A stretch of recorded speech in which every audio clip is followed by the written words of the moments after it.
from the National News Studio, Sri Lanka.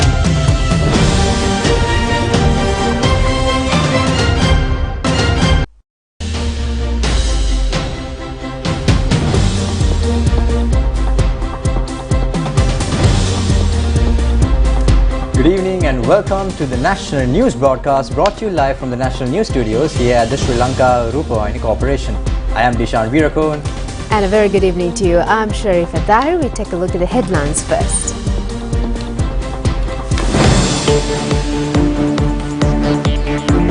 Heavy showers in many parts of the country today. Landslide warnings issued for 3 districts. Literal gas prices to reduce further. The National Vesak Week begins. Buddha Rashmi Vesak Zone to be celebrated in a grander manner. Security plan for big matches. India's support is sought to uplift the country's cinema industry. Over 100 police officers injured from clashes in France's May Day rallies.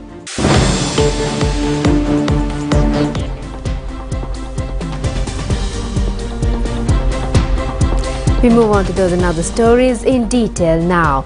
Met Department says thunder showers or showers may occur in many parts of the country this evening. Now, landslide warnings have been issued to 3 districts since last night due to the inclement weather condition. The National Building Research Organisation has issued landslide warnings to Badulla, Kegalle and Matara districts. Accordingly, landslide warnings have been issued to Haldumulla and Passara areas in Badulla district, the Kegalle district secretariat division in Kegalle district and Kottapola and Pascoda areas in the Matara districts. Many parts in the Colombo area were inundated due to the heavy showers that occurred this morning. This caused a severe traffic congestion in Colombo.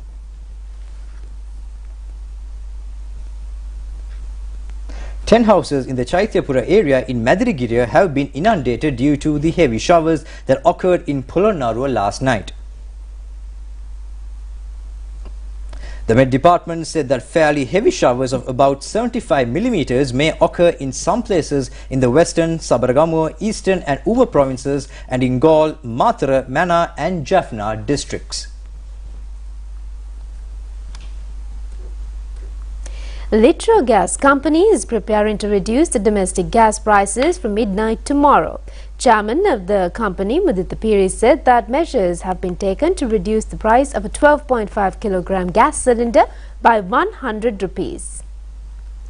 Chairman of Litro Gas, Mudita Piri, said that the price of the 12.5 kilogram gas cylinder was reduced by 1,005 rupees in the previous occasion. He said that they are expected to reduce the price again by 100 rupees. Accordingly, he said that the official announcement in this regard will be issued tomorrow and will come to effect from midnight tomorrow. He added that the prices of the small cylinders will also reduce respectively.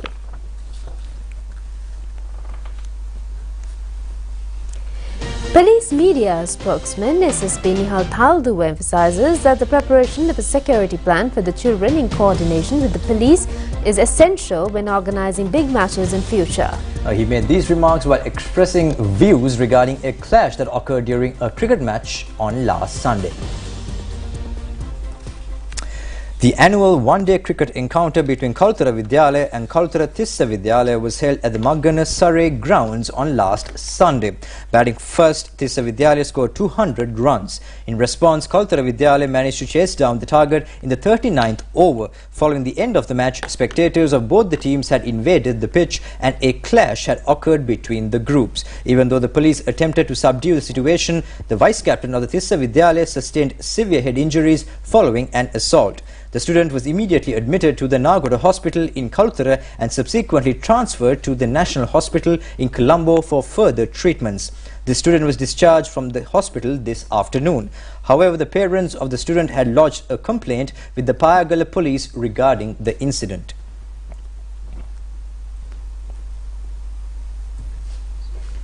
Now let's take a look at several court news in brief.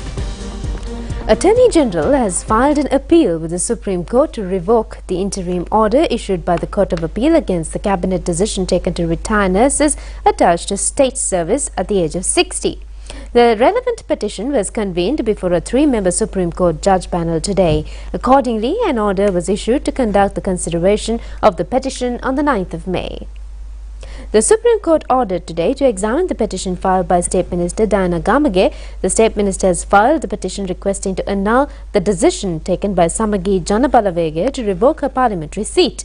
The petition was taken up before a three-member Supreme Court judge panel today. The judge bench decided to take up the petition for hearing on 8th of June. General Secretary of Samagi Janabalavege, Ranjit Madhubambadara, the Secretary General of the Parliament and the Chairman of the Election Commission have been named as respondents in the petition. Meanwhile, the Court of Appeal ordered to take up a writ petition filed by Chief of the Indigenous Community Uruvarge Vanilatto against the Mahaweli authorities' decision to hand their traditional lands to the Rambakan area over to private companies for various cultivation purposes for hearing on September 8th. Now, the week celebrating the Vesak full moon Day commenced today. Now, the week will last until May 8th. Many religious programs have been organized across the country during this week. The Vesak week was officially inaugurated today by the hoisting of the Buddhist flag with the participation of Prime Minister Dinesh Gunawardena. The event was held at the Deepaduttama historic Thai Vihara in Kotahena. The Buddhist flag was first hoisted at this temple in 1885.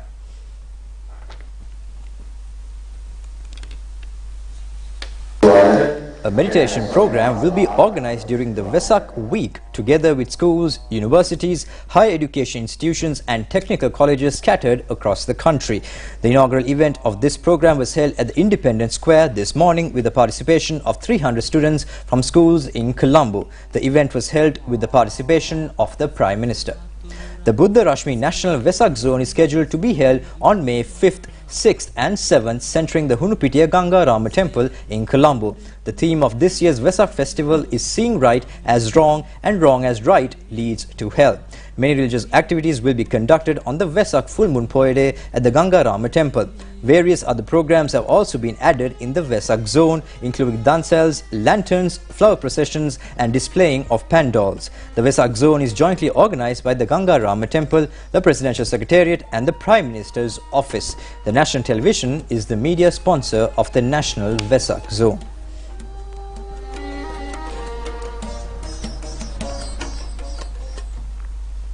Now, many devotees are eagerly preparing to celebrate the Vesak festival.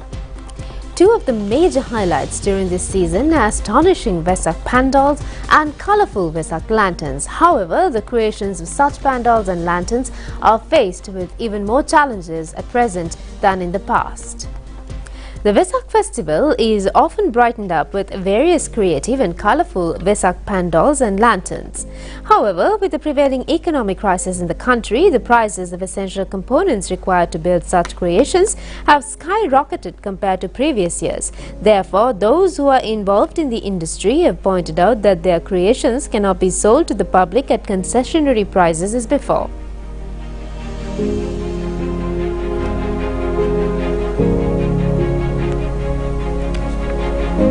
Not only the professionals in the industry have been affected from the prevailing crisis in the country, but many of the devotees who celebrate Vesak festival in a grandeur manner have been restricted from spending than in the past. Therefore, the hope of the devotees of this joyful season is to celebrate the festival by engaging in both Amisa and Pratipatti Puja.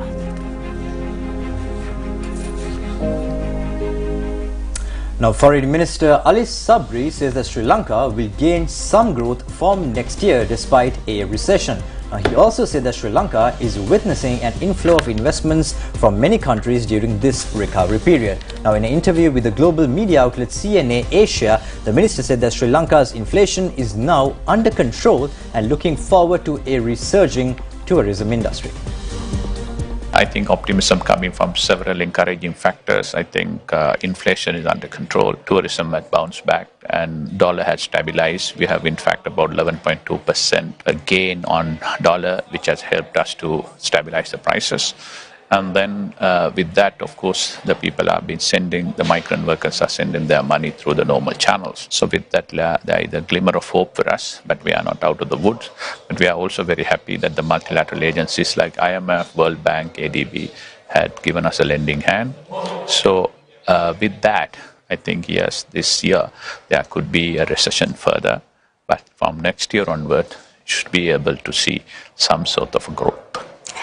Mr. Sabri, you mentioned inflation, and your central bank's recent annual report outlines how wages failed to keep up with the soaring cost of everything from food to fuel last year.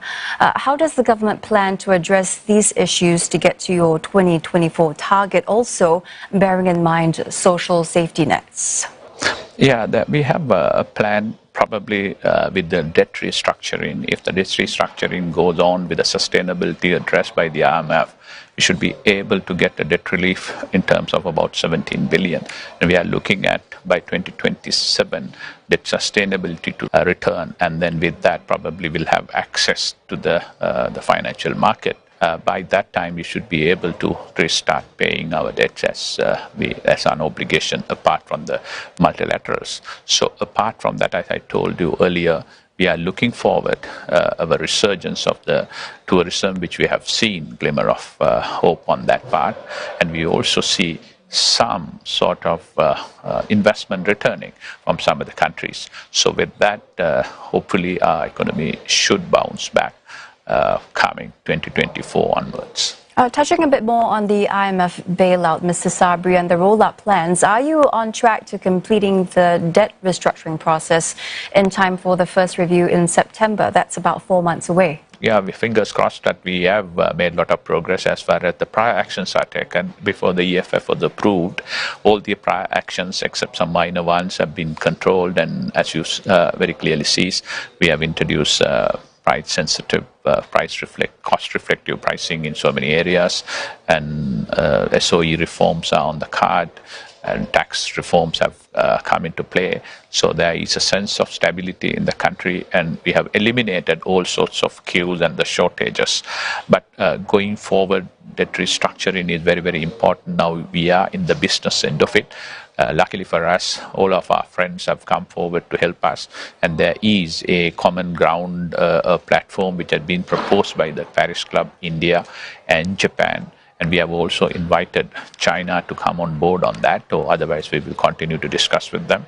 One thing is very clear on our mind, that any debt restructuring should be equal treatment for all. It has to be a kind of a universal same application or debt relief or otherwise. So we are confident, just like we managed to secure the debt restructuring assurances from our friends and the creditors, we should be able to restructure it, because that's good for everybody, because without debt restructuring, our debts are not going to be sustainable with that.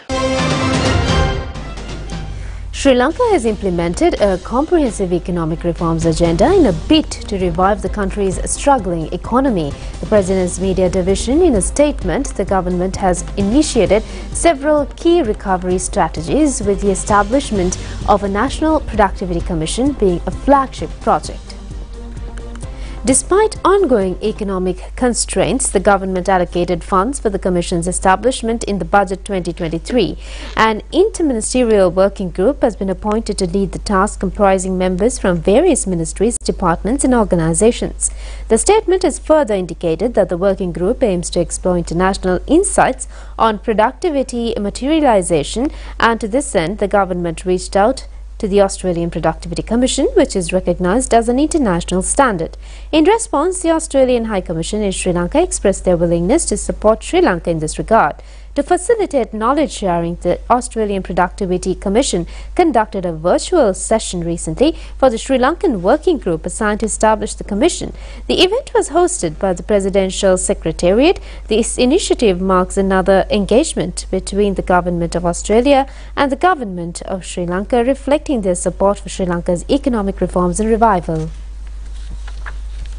Ambassador Mohan Piri says South-South and triangular cooperation can be a major catalyst to help countries of the global South leapfrog in their development journey. Now, the permanent representative of Sri Lanka to the United Nations in New York, Mohan Peiris, made these remarks during an organizational meeting held yesterday in New York. Now, Ambassador Mohan Peiris was appointed to the presidency of the 21st session of the High-Level Committee on South-South Cooperation during the meeting. Let me first of all begin by thanking Ambassador Marielita for the very kind sentiments that she expressed in welcoming me to the presidency. And let me begin by expressing gratitude to all delegates for reposing confidence in acclaiming me as your president of the 21st High-Level Committee on South-South Cooperation. The High-Level Committee on South-South Cooperation, distinguished delegates, has served as the main decision-making entity on issues pertaining to South-South cooperation, including technical cooperation amongst developing countries since 1980. The mandate of this committee is important as it ensures, amongst other objectives, that efforts to strengthen South-South cooperation are sustained within the United Nations development system, and new policies and innovative approaches to further South-South cooperation are encouraged. Ensuring the coordination of South-South cooperation activities of the United Nations development system is another area where the committee focuses its attentions. Distinguished delegates, the progress made over the last few decades to fulfill the global commitment to achieve the Sustainable Development Goals by 2030 and other internationally agreed development goals have been reversed, as you appreciate, or halted in the face of multiple crises that humanity is facing today, particularly the global south and within the vulnerable countries. We cannot, however, forget the fact that countries of the south have nonetheless contributed to more than half of the world's growth in recent years. Intra-south trade is higher than ever, accounting for more than a quarter of world trade. The outflows of foreign direct investment from the south represent a third of the global flows. At the same time, the last 3 years have also demonstrated that the global south can truly benefit from greater solidarity and sharing of their experiences, capabilities, knowledge, resources, and technologies to advance sustainable development, strengthen health and social protection systems, accelerate digital transformation, including for education outcomes and economic development, as well as building resilience and preparedness for current and future crises and climate disasters.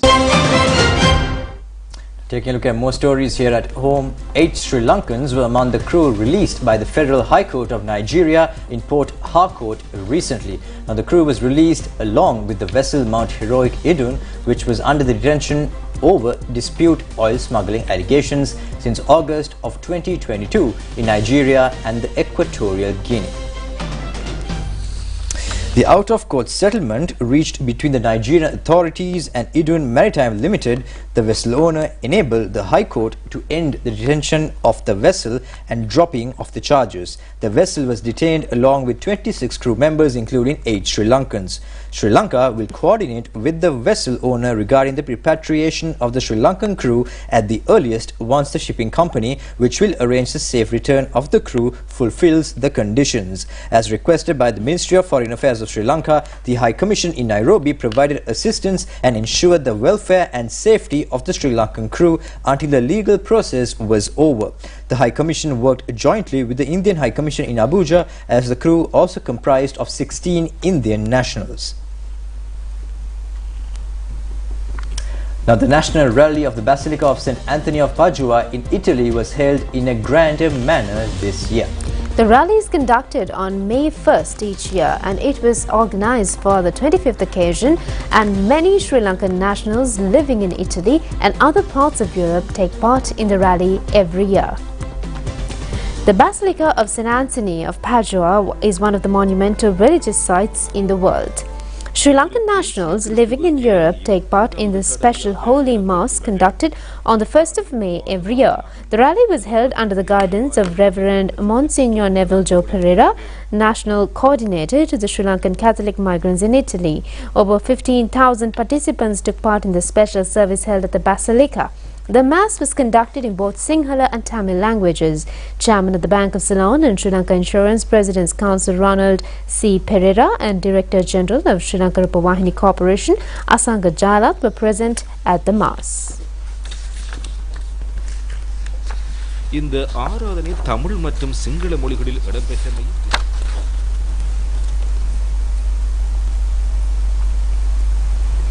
இலங்கை வங்கி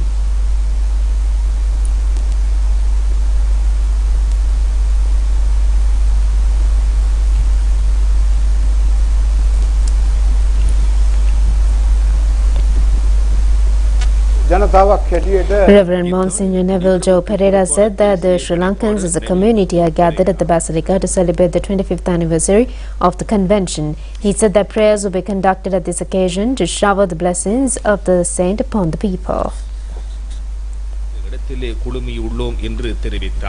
Chairman of the Bank of Ceylon, Ronald C. Pereira, said that all Sri Lankans in Europe have gathered at this site and this effort is a step taken towards harmony among people.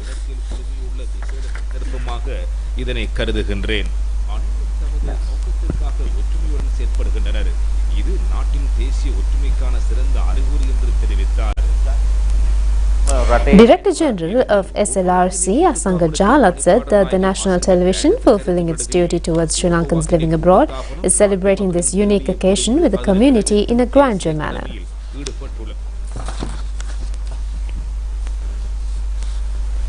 Minister Bandula Gunawardena has called for the support of India to uplift the cinema industry in the country. Now, the minister made these remarks while taking part in the inauguration of the Kannada Film Festival at the Tarangani Cinema Hall in Colombo this morning. The National Film Corporation, the Indian High Commission in Colombo, the Swami Vivekananda Indian Cultural Centre, the Bangalore School of Cinema, the PEN Sri Lanka Organisation and the Asian Media and Cultural Association organised the film festival. The Indian High Commissioner Gopal Bagle, ministers, parliamentarians and veteran film artists were present at this occasion. The continuous religions, culture and social bond between India and Sri Lanka that has existed for centuries continues to be very strong through time. It is no secret that Indian Bollywood cinema is a leading entertainment medium among the people of our country. In addition to Bollywood cinema, we know that there is a well-developed film culture in the state of India. In the languages of each state that related to the culture of each state. Still, film scholar or cinema lovers in our country have not got a clear opportunity to watch or associated with this state cinema so far actively. India is our closest neighbor who has supported us every time Sri Lanka faced with distress. I would like to take this opportunity to offer the special thank you to the Indian High Commissioner, Excellency Gopal Bagle, for the keen interest and support shown by the Indian High Commission and Mr. Ankuran Datta, Director of the Indian Culture Center, for the promotion of events of this nature. Finally, I would like to encourage partnership of similar nature to enhance the growth within the film industry. I'm very happy to be here. I have screened my films across the globe in many international film festivals, but this is very rare occasion to interact with the Sri Lankan students through a workshop and to screen my films to my brothers, film lovers. I'm very happy. This is my third visit to Sri Lanka, but this visit is very auspicious for me. And Kannada films, we are producing average 250 to 300 films per year. And Karnataka government is providing 10 lakhs rupees of subsidy to each film after the film censor. And lot of awards, rewards and special awards for the national award films. This kind of facilities given by the state government and national government. And we have Karnataka Film Academy to take care of the academic excellence of the films. This is the brief note of Kannada film industry. As I mentioned in the workshop, ours is the fourth largest industry. In 2022, we had the gross collection of 1,800 crores from Kannada films. KGF 1, KGF 2, Kantara, all these films made a global market for us. And Sri Lankan films are also growing fast, and the location is so exotic, interesting. You have a very beautiful beaches, beautiful religious places, forests. More than that, very nice people, hospitable people. So as early as possible, we will think practically how to build a real Ramasetu or a bridge, the beautiful poetic bridge, creative bridge between Sri Lanka and Karnataka or India in larger sense. Certainly we will do it. We will wait for those days. And especially the young filmmakers, which I observed in the workshop, they're all very enthusiastic. So I always wish best of luck for the student community. You are the hope for tomorrow. Be optimistic. Don't be frustrated. Cinema is a gambling place. Cinema makes you failures and success takes in an equal manner, and always be optimistic, and good luck with your dreams. Asian Institute of Technology in Thailand concluded an international exposure program on modern automotive technology under the Asian Development Bank's Science and Technology Human Resource Development Project recently. The program was conducted for 9 academics from Sabaragamu University, Sri Lanka. Sri Lanka has been represented on the Asian Institute of Technology Board of Trustees since 1977. The recent past, Sri Lanka's collaboration with the AIT has been enhanced in various fields and entered into memorandums of understandings with the University Grants Commission and other public and private universities. 10-day training program concluded for 9 academics of the Department of Engineering Technology of the Faculty of Technology of Sabaragamu University of Sri Lanka was the first collaborative capacity development activity between AIT and ADB's Science and Technology Human Resource Development Project. ADB's Project Authority in Sri Lanka has already planned for more capacity development activities with AIT for Rajarata University and Sri Jayawardhanapura University.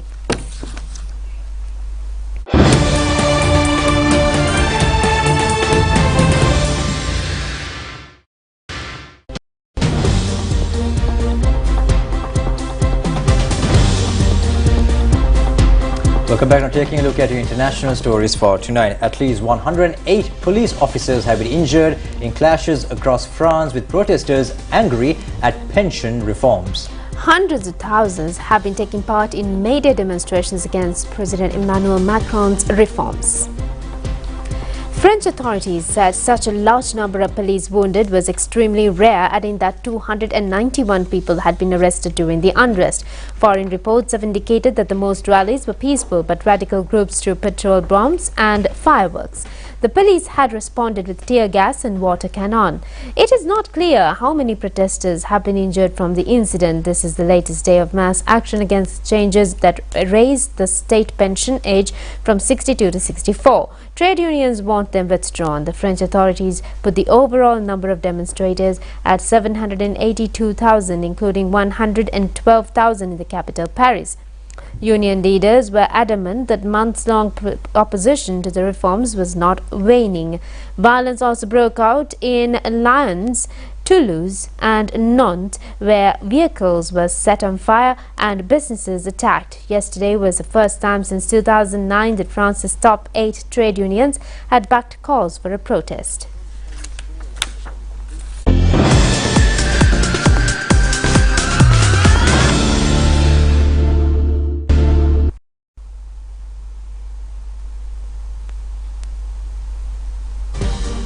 Welcome back. Now taking a look at your sports stories for tonight. Now young Sri Lankan athletes who won medals at the Asian Under-18 Athletic Championship arrived in the island this morning.